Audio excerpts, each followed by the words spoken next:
Bantuan 2 triliun rupiah dari mendiang pengusaha Akiditio kini dalam penyelidikan polisi. Senin siang, Polda Sumatera Selatan meminta keterangan Herianti, putri dari Akiditio. Pada 27 Juli lalu, Herianti mengumumkan rencana bantuan 2 triliun dari mendiang ayahnya pada Polda Sumatera Selatan untuk penanganan COVID-19 di Sumsel. Saat ini pemeriksaan masih berlangsung. Polisi melakukan pemeriksaan pada Herianti. Gubernur Sumatera Selatan Herman Deru meminta polisi menyelidiki bantuan tersebut karena membuat kegaduhan di tengah usaha semua pihak menangani pandemi COVID-19.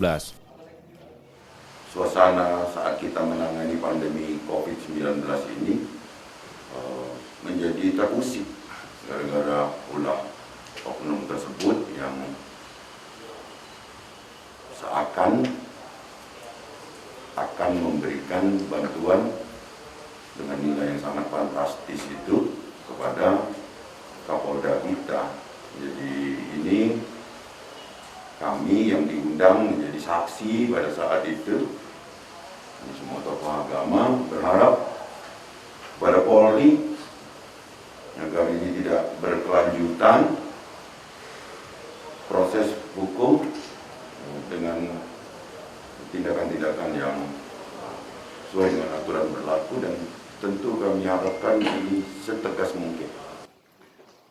Saat pengumuman bantuan pada pekan lalu, Herman Deru turut menyaksikannya. M. Rizky Nurmizan, Kompas TV, Palembang, Sumatera Selatan.